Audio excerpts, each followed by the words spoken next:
Bulletin का आगाज कर रहे सबसे पहले बात करेंगे महंगाई के हवाले से। महंगाई का राज बरकरार है, गरीब का जीना दुश्वार हो चुका है। अशिया खुरानोश की कीमतें आसमान पर लग चुके हैं। घी, दालें, चीनी सब कुछ महंगा हो चुका है। गरीब आवाम महंगाई के मुंह और तूफान के आगे फट पड़े हैं। आपको बताते चलें कि महंगाई से सभी परेशान हैं। महंगाई का राज बरकरार है, गरीब का जीना अलबत्ता दुश्वार हो चुका है। अशिया खुरानोश की कीमतें आसमान पर पहुंच चुकी हैं। मुर्गे के गोश्त की कीमत भी पर लग चुके हैं, जबकि घी, चीनी, दालें सब कुछ महंगा हो चुका है। गरीब आवाम महंगाई के मुंह और तूफान के खिलाफ फट पड़ी है।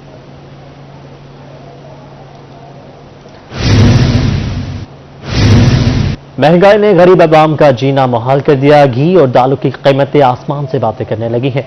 शहरी बढ़ती हुई कीमतों से परेशान है। मजीद तफसीलात जानेंगे अलिशबा आसिफ से। अलिशबा बताइएगा कितनी परेशान है आवाम वहां पर?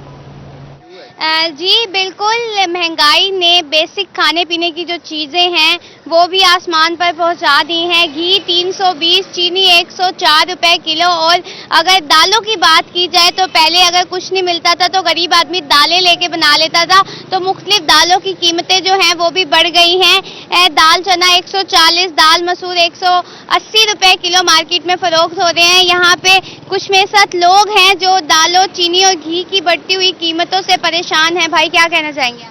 भाई यही कहना चाहेंगे कि सारा दिन हम धूप में कमाते हैं, ठीक है ना, उसके बावजूद महंगाई इतनी है। 320 रुपए किलो घी है, ठीक है, और गैस इतना बढ़ा दिया है। दालें, चीनी की रेट इतना है, जब हम कमा के नहीं जाएंगे तब खाएंगे कहाँ से? इमरान खान साहब को तो हमने बैठा दिया है, ठीक है, तो लीडर तो हमारा अच्छा है, फिर देखेंगे क्या होगा, अल्लाह खैर करेगा। लेकिन महंगाई बहुत ही ज़्यादा जा रही है, बहुत ही ज़्यादा जा रही है महंगाई। जी बिल्कुल, जो गरीब आदमी हैं वो महंगाई की वजह से काफ़ी परेशान हैं। और उनका यही कहना है कि सारा दिन मेहनत मजदूरी करने के बाद अगर घर में दाल, चीनी, आटा और घी का तूफान जारी है। बहुत शुक्रिया अलिशबा, आप अपडेट कर रही थी। शदीद महंगाई पर शहरी भी बिलक उठे हैं। हर चीज महंगी है भाई, घी, चावल, चीनी, हर चीज गरीब के लिए महंगी है। गरीब तो कुछ नहीं खा सकता। नहीं, पहले 220 रुपए घी मिल रहा था, वो 340 रुपए का कर दिया है। मुर्गी पौने 400 रुपए किलो कर दी है, ठीक है ना। जो हमें पहले प्रॉफिट होता था, अब दिहाड़ी भी हमारी नहीं निकलती। इतना हम परेशान है, इतनी महंगाई कर दी है। जैसे आजकल जैसा आवाम का जीना दो बार हुआ है, गवर्नमेंट की कोई पॉलिसी वाज़ेह नजर नहीं आती। घी कहाँ से कहाँ महंगाई पहुंच गई है, गवर्नमेंट अपनी मर्जी कर रही है, कोई पूछने वाला नहीं है। बहुत महंगा हो गया, खाना पीना मुश्किल हो गया। वैसी बेरोजगारी बहुत है, ना कोई नौकरियां हैं, और वैसे महंगाई बहुत हो गई है। रेट आए दिन बढ़ते रहते हैं। ऑयल के ऊपर 30 रुपए बढ़ गए, इस तरह आटा भी बढ़ गया है। जीडीपी रेट बता रहे हैं जी, हमने ये अचीव कर लिया है, ये अचीव कर लिया। उससे आम आवाम को कुछ भी नहीं पता। आवाम को ये पता है कि हमने जाके आटा लेना है, चीनी लेनी है। डे बाय डे अभी 140 रुपए से 330 रुपए घी चला गया। अगर हम 500 कमा के जाते हैं ना, ठीक है ना, 500 या 600, 320 रुपए का घी है और चीनी वगैरह लें तो हमारी तो मुल्तान के अवाम की राय आपने जानी। रुख करेंगे बहावलपुर का, जहां पर महंगाई से शहरी हुकूमत पर बरस पड़े हैं। कमर तोड़ दिया है, ना बिल भर सकता है, ना खर्चे अपने अखराजात, बच्चों के फीसें कुछ नहीं भर सकता। महंगाई इतनी बढ़ चुकी है, चीनी, आटा, बिजली के बिल, घी, कोई चीज भी पहुंच में नहीं है। बच्चों की फीस भरो तो बिल नहीं भरा जाता, बिल भरो तो हंडिया घी नहीं पूरा होता। बंदा करे तो क्या करे? हर चीज गरीब की पहुंच से दूर हो गई है। आटा मिल नहीं रहा, चीनी मिल नहीं रही, घी को देख लो वो महंगा हुआ पड़ा है। गरीब खाए तो क्या खाए? उसकी दिहाड़ी वहीं की वहीं खड़ी है और कीमतें आसमान को छू रही हैं। आटा मिल रहा है ना, घी मिल रहा है ना, चीनी मिल रहा है। बताएं हम लोग कहाँ जाए? मजदूर बंदे सुबह से आते हैं, शाम तक आते हैं, मेहनत करते हैं। आटा लेने जाएं तो आटा महंगा है, घी लेने जाएं तो घी महंगी है, चीनी महंगी है, हर चीज तो महंगी है। दुकान के किराए हम लोगों से नहीं भरे जा रहे। 18,000 20,000 रुपया दुकान का किराया है। जब मेहनत करते हैं, मजदूरी करते हैं, उसके बाद भी यहाँ पे कोई चीज भी सही से नहीं मिल रही। बताएं क्या करें? इतनी महंगाई हो गई है भाई, तो गरीब आदमी के लिए आटा भी महंगा हो गया है, चीनी भी महंगी हो गई है। पहले से तो इतना बेड़ा गर्क हो गया, हमारा जीना भी मुश्किल हो गया है। पेट्रोल भी महंगा कर दिया, गैस 200 रुपए किलो कर दिया है। गरीब आदमी, मुझे ये बताएं भाई। करेंगे मियावाली का, जहां पर मुर्गे का गोश्त 369 रुपए फी किलो तक पहुंच चुका है। शहरियों का कहना है दिहाड़ीदार गरीब मजदूर इस नर्ख पर गोश्त नहीं खरीद सकता। मुर्गी के गोश्त की कीमत 200 रुपए से ज्यादा नहीं होनी चाहिए। इसी पर मजीद बात करेंगे अख्तर मजाज से। जी अख्तर। बिल्कुल, अगर मुर्गी के गोश्त के निर्ख की बात की जाए तो रवा हफ्ते मुर्गी की गोश्त की निर्ख में 30 रुपए कमी आई है। शहरी हमारे साथ मौजूद हैं, इस हवाले से क्या कहते हैं क्या कहेंगे थे गुज़श्ता दिनों तो 370 रुपए तक मुर्गी रही है, 340 रुपए हो गई, क्या कहेंगे? मैं आपसे रिक्वेस्ट करना चाहता हूँ कि गरीब आदमी की ये गोश्त तक यही जा सकता है कि जिसकी कीमत 200 रुपए, 210 रुपए, 190 रुपए तक होनी चाहिए। गरीब आदमी और गोश्त तो ले नहीं सकता, ना बीफ ले सकता, ना बड़ा छोटा गोश्त ले सकता, ना बड़ा। हम आपसे गुजारिश यही करना चाहते हैं कि गरीब आदमी की पहचान पहुंच के लिए ये मुर्गी का गोश्त 170, 180 इतना होना चाहिए। जी 30 रुपए कमी तो आई है, लेकिन शहरियों को कहना है कि गोश्त और भी कम होना चाहिए, 170, 200 रुपए किलो होना चाहिए। क्या कहेंगे आप इस हवाले से? जी सर बिल्कुल 170, 200 रुपए तक ना गोश्त होना चाहिए। महंगाई सर अरूज पर है, गरीब आदमी बेचारा क्या करे सर। बिल्कुल, जैसा कि आपने सुना कि मुर्गी के गोश्त के निर्ख में कमी बाकी हुई है, लेकिन ये वाली से अपडेट करने के लिए शुक्रिया अख्तर मजाज। आगे बढ़ते हुए आपको बताएं, डेरा गाजी खान में फी किलो मुर्गी के गोश्त की कीमत में 340 रुपए फी किलो मुकर्रर हो चुकी है। बोनलेस मुर्गी का गोश्त 460 रुपए फी किलो में फरोख्त होने लगा है। इसी पर मजीद बात करेंगे रजा मलिक से। जी रजा मलिक। जी बिल्कुल, डेरा गाजी खान में जो पोल्ट्री के रेट्स हैं वो 340 रुपए फी किलो तक जो है वो ब्रायलर मुर्गी का गोश्त जो है वो दस्तयाब है। गुज़श्ता दिनों जो ये रेट है ये 360 रुपए तक चला गया था, लेकिन अब जो रेट है वो उसमें कमी हुई है। लेकिन अभी भी जो है मुर्गी की रेट की ऊंची उड़ान है, ऊंची परवाज है। और रेट कम होने की क्या वजह, हमारे साथ मौजूद हैं डीलर है। हाँ जी, क्या सूरत हाल है मुर्गी के रेट की और 360, 355 से 340 क्यों हुआ रेट?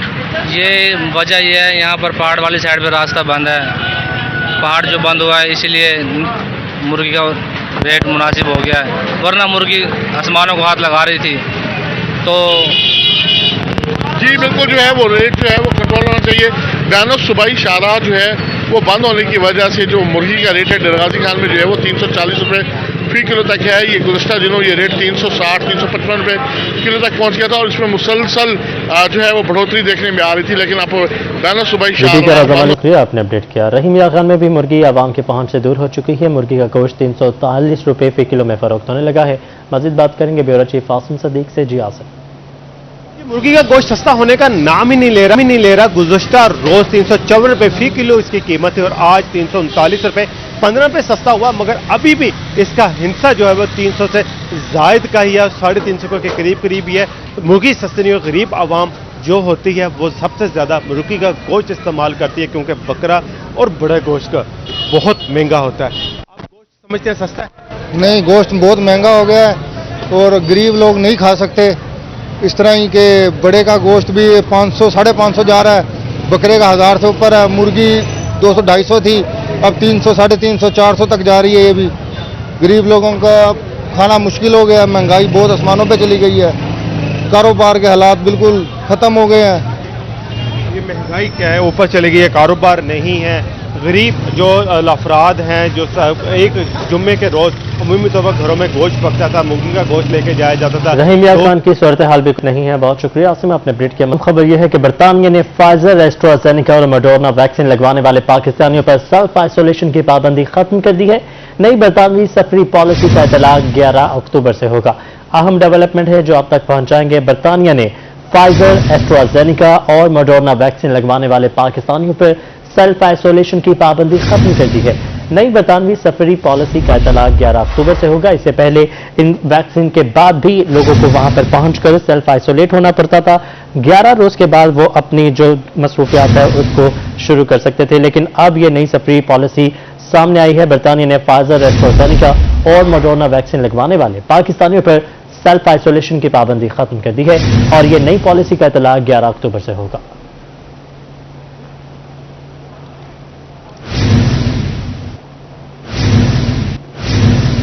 और बात कुछ आलमी वबा के हवाले से। कोरोना वायरस के केसेस में कमी देखने में आई है। मुल्तान में 16, सरगोदा में 13 केसेस रिपोर्ट हुए। डेरा गाजी खान में 10, मियावाली में 7 केसेस सामने आ चुके हैं। खुशाब, रहीम या खान, रेहाड़ी में 4 केसेस रिपोर्ट हुए हैं। बहावलनगर में कोरोना के 3 अफराद में कोरोना की तशखीस आई हुई है, जबकि मुल्तान में कोरोना की मस्बत शरह 2% तक पहुंच चुकी है। आपको बताते चलें, कोरोना वायरस के केसेस में कमी देखने में आई है। मुल्तान में 16, सरगोदा में 13 अफराद कोरोना वायरस का शिकार हो चुके हैं। डेरा गाजी खान में 10, मियांवाली में 7 केसेस रिपोर्ट हुए। खुशाब, रहीम यार खान, विहाड़ी में 4 केसेस सामने आए हैं।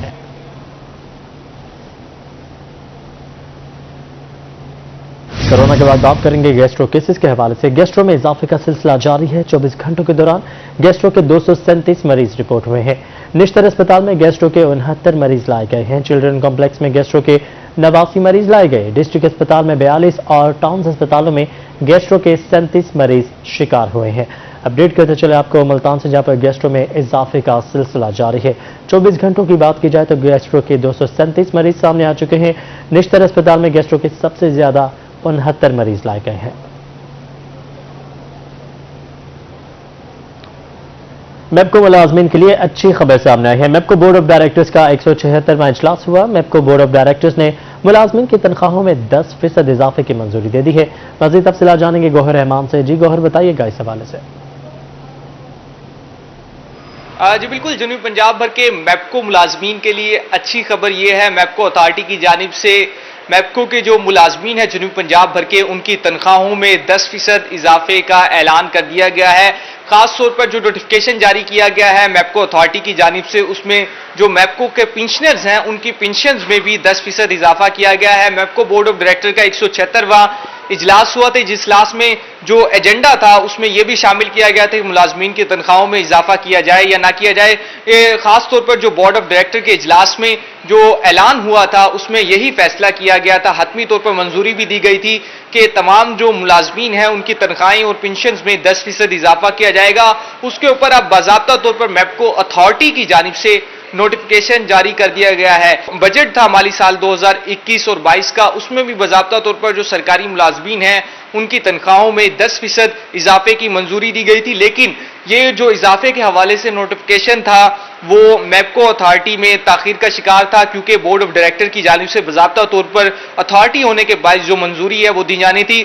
अब जो है मेपको अथॉरिटी की जानिब से जनूबी पंजाब भर के मेपको मुलाजमीन और पेंशनर्स के लिए अच्छी खबर यह है, मेपको अथॉरिटी की जानिब से बाज़ाब्ता तौर पर नोटिफिकेशन जारी कर दिया गया है। बकिया अदायगियां भी हैं उनको भी इस नोटिफिकेशन में कहा गया है कि यकीनी बनाया जाएगा और तमाम जो मुलाजमीन हैं, पेंशनर्स हैं, उन्हें पिछले जो इजाफा जो किया गया है पिछले चंद माह का है। गौहर रहमान अपडेट कर रहे थे, बहुत शुक्रिया आपका। रेस्क्यू 1122 के डबल शाह ताहिर हुसैन के फ्रॉड का मामला, मरकजी मुलजिम ताहिर हुसैन को ताहाल गिरफ्तार न किया जा सका। DG rescue doctor Rizwan Nasir ने भी मामले का नोटिस लिया था। District emergency officer doctor Kaleem का कहना है कि ताहिर के हवाले से भी कोई मालूमात नहीं है, तलाश कर रहे हैं। आपको अपडेट करते चले। रेस्क्यू 1122 के डबल शाह ताहिर हुसैन के फ्रॉड का ये मामला है। मरकजी मुलजिम ताहिर हुसैन को ताहाल गिरफ्तार न किया जा सका। DG rescue doctor Rizwan Nasir ने भी मामले का नोटिस लिया था, जबकि district emergency officer doctor Kaleem का कहना है कि ताहिर के हवाले से भी कोई मालूमात नहीं है। मजीद तफसीलात जानेंगे माजिद क्लासरा से। माजिद, बताइएगा, इसको अभी तक गिरफ्तार नहीं किया गया? के फ्रॉड का ये मामला है। करोड़ों रुपए का फ्रॉड करने वाले ताहिर शाह को ताहाल जो वो गिरफ्तार जो है वो नहीं किया जा सका। इस फ्रॉड केस में DG rescue 1122 doctor Rizwan Nasir ने भी इस वाक़े का जो वो नोटिस लिया था। ताहिर शाह कुछ अरसे से दुबई से वापस आया था, जिसने जो रेस्क्यू एहलकार है उनको मुख्तलिफ अक़साम के जो वो लालच देकर उनसे रकम बटोरता रहा। ताहिर शाह के खिलाफ जो है वो district emergency officer doctor Kaleem का कहना था कि ताहिर शाह के हवाले से अभी तक कोई मालूमात नहीं है। इदारे जो मुख्तलिफ इदारे हैं जो इसकी जो है वो तहकीकात कर रहे हैं। ताहिर शाह के हवाले से डॉक्टर कलीमुल्लाह का ये भी कहना था कि एफआईए ताहिर शाह को तलाश कर रही है। ताहिर शाह को जल्द अज जल्द गिरफ्तार करके कानून की गिरफ्त में जो वो लाया जाएगा। कानून की गिरफ्त में लाया जाएगा। माजिद अपडेट कर रहे थे, बहुत शुक्रिया आपका।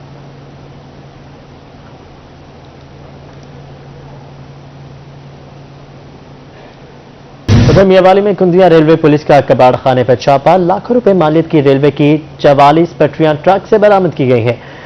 वाह बछड़ा का रिहायशी मुलजिम मोहम्मद इरशाद रंगे हाथों गिरफ्तार किया गया। रेलवे पुलिस ने ट्रक को कब्जे में ले लिया। मुलजिम के खिलाफ एफआईआर दर्ज कर ली गई है, जबकि पुलिस ने तफ्तीश भी शुरू कर दी है। आपको बताते चले, मियांवाली में कुंदिया रेलवे पुलिस का कबाड़ खाने पर छापा। लाखों रुपए मालियत की रेलवे की 44 पटरियां ट्रक से बरामद की गई हैं। वाह बछड़ा का रिहायशी मुलजिम मोहम्मद इरशाद रंगे हाथों गिरफ्तार किया गया। रेलवे पुलिस ने ट्रक को कब्जे में ले लिया है, जबकि मुलजिम के खिलाफ एफआईआर दर्ज भी कर ली गई है। पुलिस ने तफ्तीश शुरू कर दी है।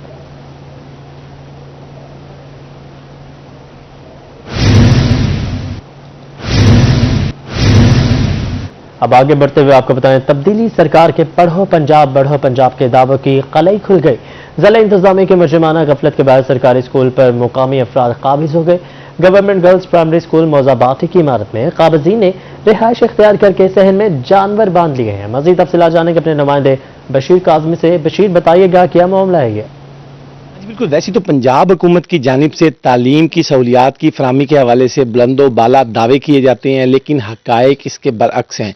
मैं इस वक्त मौजूद हूँ कबीरवाला के नवाही इलाके मौजाबाटी में गर्ल्स प्राइमरी स्कूल में। मेरे अकम में देखा जा सकता है कि यहाँ पर जो रिहाइश पजीर अफराद हैं उन्होंने यहाँ पर जानवर, गाय, भैंसे और दीगर जानवर बांधे हुए हैं। इसके साथ साथ स्कूल की इमारत को अपनी रिहाइशगाह में तब्दील किया हुआ है और इसके साथ साथ यहाँ पर आलाइशों के ढेर भी लगे हुए हैं। बच्चियों को किन मुश्किलात का सामना करना पड़ रहा है, मेरे साथ इलाका मकीन मौजूद है, मजीद उनसे बात करते हैं। बताइएगा क्या मामला है, बच्चियां कहाँ पढ़ रही हैं आपकी और आप क्या मुतालबा करते हैं? मुख्तलिफ स्कूलों में पढ़ रही हैं बच्चियां। करीबी स्कूल है तो दूर दराज स्कूल है जी, वहाँ बच्चे ज़ेर तलीम हैं और बच्चों को काफ़ी मुश्किलात का सामना करना पड़ता है। लिहाजा इसलिए इल्तमास है पंजाब हुकूमत से कि हमारा स्कूल बहाल किया जाए और तलीमी सिलसिला जारी रखें। जी बिल्कुल, तालीमी सिलसिला जारी रखा जाए, इस स्कूल को बहाल किया जाए, ऐसा कहना है इलाका मकीनों का। इनका कहना। बशीर काज़मी, शुक्रिया, आपने अपडेट किया। कबीरवाला प्राइमरी गर्ल्स स्कूल में जानवर बांधने का मामला। CEO एजुकेशन मोहम्मद अल्ताफ हुसैन का क्या कहना है, आइए आपको सुनाते हैं। बिस्मिल्लाहिर्रहमानिर्रहीम। ये जो स्कूल आप दिखा रहे हैं ये दरअसल 2007 में दरिया बुर्द हो गया था, प्राइमरी गर्ल्स प्राइमरी स्कूल था, तो उसके बाद से ये यहाँ से स्कूल को शिफ्ट कर दिया। ये ख़त्म हो चुका है, नॉन फंक्शनल है 2007 से ही। ताहम ये जो मलबा वगैरह है, 2 कमरे गिरे हुई हालत में है, तो ये गवर्नमेंट के हैं। इसके लिए इंशाल्लाह हम इसको वागुजार करवाएंगे और जो भी इसमें मुलव्वस हुआ उसके खिलाफ कार्रवाई की जाएगी। नाज़रीन, मुल्तान में स्केटिंग के जरिए रेस्टोरेंट में नए अंदाज की सर्विस का आगाज कर दिया गया। मुनफरिद सर्विस पर रेस्टोरेंट के वेटर्स बर्क रफ्तारी से स्केटिंग के जरिए आने वाले ग्राहकों को खाने की अशिया पहुंचाए दिखाई देते हैं। बच्चे बड़े सभी रेस्टोरेंट का रुख कर रहे हैं। मजीद जानेंगे मोहसिन मुल्क से। मोहसिन, बताइएगा इस हवाले से। जी, मुल्तान में मुनफरिद सर्विस जो है रेस्टोरेंट पर इस वक्त दी जा रही है और ये सर्विस स्केटिंग विद वेटरिंग का सिलसिला है, जो कि एक रेस्टोरेंट के अंदर टीम बनाई गई है वेटरिंग की, जो कि स्केटिंग कर रहे हैं। जैसा कि आप मेरे पीछे इस वेटर को देख रहे हैं, मुख्तलिफ जगहों पर जाकर, काउंटर्स पर जाकर स्केटिंग करते हुए ये ऑर्डर्स ले रहे हैं और ऑर्डर्स लेकर और फास्ट क्विक सर्विस जो है वो दी जा रही है। हम इसी तरीके से पूछेंगे। अस्सलाम वालेकुम जी, ये किस तरीके से आइडिया आपके आया और क्यों ये स्केटिंग वाली क्यों वेटरिंग कर रहे हैं? स्केटिंग वेटिंग में सर ये है कि नॉर्मल जो वेटर होता है उसे 100% फास्टली ये वेटरिंग हो जाती है और ये पाकिस्तान में ट्रेंड है और हमारा फ्यूचर प्लान ये है कि हम इंशाल्लाह वेटरिंग के साथ साथ होम डिलीवरी एज द वेटरिंग किया करेंगे इंशाल्लाह। अच्छा जी, हाँ जी, कैसा लग रहा है यहाँ के बेटा और क्या खाया, क्या चीज मुनफरिद है यहाँ? यहाँ आकर बहुत अच्छा लग रहा है। मुर्शिद ड्रिंक कॉर्नर पे यहाँ पर हमने बहुत एंजॉय किया। यहाँ की हर चीज़ बहुत अच्छी है, खासतौर पे स्केटिंग बॉयज वो हमने पहली दफ़ा किसी रेस्टोरेंट में देखे हैं तो हमें बहुत अच्छा लगा है। ठीक है जी, बच्चे भी खुश हैं और फैमिलीज आई हुई हैं वो भी खुश हैं और सब इस स्केटिंग विद वेटरिंग को मुनफरिद चीज़ कह रहे हैं और मुल्तानी जो है यहाँ पर शौक से आ रहे हैं कि ये सर्विस कैसी है, क्योंकि इससे पहले चाइना में। ठीक है मोहसिन, बहुत शुक्रिया, आपने अपडेट किया। अभी आपको बताएं, housing, urban development and public health engineering department मुतहरिक है। तरक्याती मनसूबों की रफ्तार तेज करने का फैसला कर लिया गया। हाउसिंग दफ्तर में एडिशनल सेक्रेटरी आसिफ रऊफ की सरबराही में मीटिंग हुई। DG खान डिवीजन के तमाम एक्सचेंज की शिरकत। एडिशनल सेक्रेटरी आसिफ रऊफ की तरक्याती कामों के टेंडर जल्द जारी करने की हिदायत भी सामने आई है। अपडेट करते चले आपको, housing, urban development and public health engineering department मुतहरिक है, जबकि तरक्याती मनसूबों की रफ्तार तेज करने का फैसला भी किया गया है। स्कूल गेट पर चौकीदार की मौजूदगी यकीनी बनाने की हिदायत की गई है। स्कूल एजुकेशन डिपार्टमेंट ने तमाम डिस्ट्रिक्ट चीफ और एग्जीक्यूटिव ऑफिसर्स को खत लिख दिया है। इंसाफ आफ्टरनून स्कूलों में चौकीदार की स्कूल गेट पर मौजूदगी यकीनी बनाने की हिदायत भी की गई है। आपको बताते चलें, स्कूल गेट पर चौकीदार की मौजूदगी यकीनी बनाने की हिदायत की गई है। स्कूल एजुकेशन डिपार्टमेंट ने तमाम डिस्ट्रिक्ट चीफ एग्जीक्यूटिव ऑफिसर्स को खत लिख दिया है।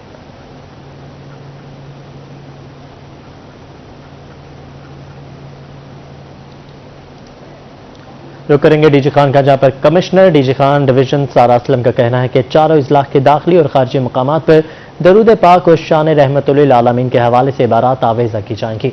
तकरीबात में पार्लियामेंटेरियन समेत जिंदगी के हर शोबा के मर्द और खातन को मदऊ किया जाए। ज़िलाई सतह पर खातन की महफिल मिलाद और दीगर बाबरकत तकरीबात भी मुनक़िद किया जाए। शान रहमतुल्लिल आलमीन की तकरीबात की ऑडियो वीडियो रिकॉर्ड मुरतब भी किया जाएगा। अहम खबर है जो आप तक पहुँचाएंगे कमिश्नर डीजी खान सारा असलम का कहना है कि चारों इजला के दाखिली और खारजी मुकामात पर दरूद पाक और शान रहमतुल्लिल आलमीन के हवाले से बारात आवेज़ा की जाए।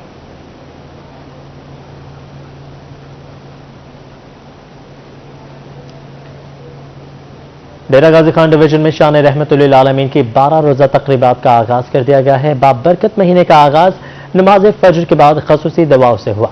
डिविजनल हेडक्वार्टर पर तहसील ऑफिस चौक से हस्पताल चौक तक सीरत वॉक का इनेकाद भी किया गया। कमिश्नर सारा असलम, मशीर वज़ीर आला मोहम्मद हनीफ फताफी, MPA डॉक्टर शाहीना नजीब खोसा, डिप्टी कमिश्नर ज़ीशान जावेद, सरकारी मुलाजमीन, तलबा, सिविल सोसाइटी, ताजी बरादरी और दीगर भी शरीक हुए हैं।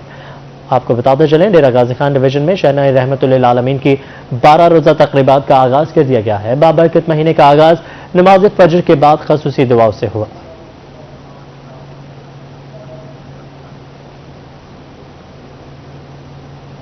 मुल्क भर की तरह कोटचुठा में भी कुदरती आफात से आगाही का कौमी दिन मनाया जा रहा है। इस सिलसिले में असिस्टेंट कमिश्नर की ज़ेर क़यादत कुदरती आफात और मौसमियाती तब्दीलियों के असरात से बचाव के लिए आगाही रैली निकाली गई, जिसमें तलबा, सिविल सोसाइटी और रेस्क्यूअर्स की बड़ी तादाद ने शिरकत की है।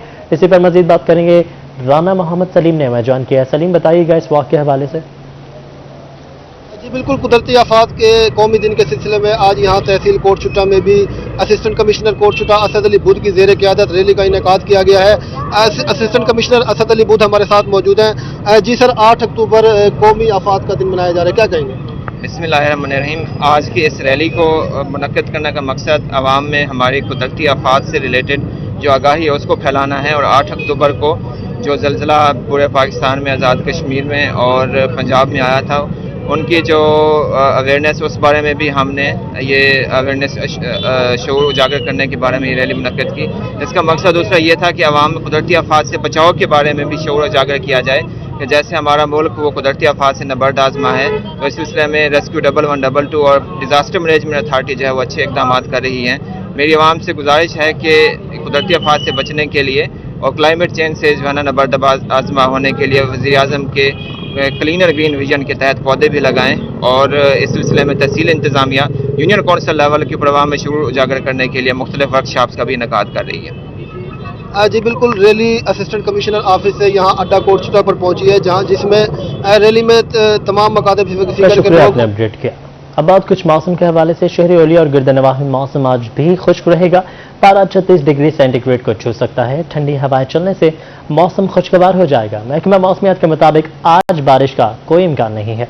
माहिरीन मौसमियात के मुताबिक मुल्तान और गिरदनवाह में आइंदा 1 हफ्ते तक बारिश बरसने का कोई इम्कान नहीं है, जबकि सुबह और रात के ठंडी हवाएं चलती रहेंगी और मौसम भी बेहतर हो जाएगा।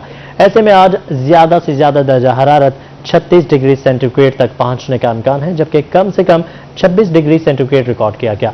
हवा में नमी का तनासुब 69% रिकॉर्ड किया गया है। डेरा गाजी खान के शहरी हो जाएं होशियार, आज सूरज तेवर दिखाएगा। गर्मी में मामूली इजाफा। महकमा मौसमियात के मुताबिक ज्यादा से ज्यादा दर्जा हरारत 39 डिग्री सेंटीग्रेड तक रहने का इम्कान है। हवा में नमी का तनासुब 65% रिकॉर्ड किया गया। शहर और गिरदनवाह में आज का दिन निस्बतन गर्म रहेगा। माहिरीन मौसमियात के मुताबिक ज्यादा से ज्यादा दर्जा हरारत 39 डिग्री सेंटीग्रेड तक रहने का इम्कान है, जबकि कम से कम पारा 23 डिग्री सेंटीग्रेड होगा और हवा में नमी का तनासुब 75% तक रिकॉर्ड किया गया है। एयर क्वालिटी इंडेक्स नाकिस फिजा जाहिर कर रहा है। ताहम बच्चे, बुजुर्ग आउटडोर सरगर्मियां महदूद रखें। हवा न चलने के बाद मौसम में कदरे हब्स है। और इसी के साथ स्टूडियो से फिल वक्त इतना ही।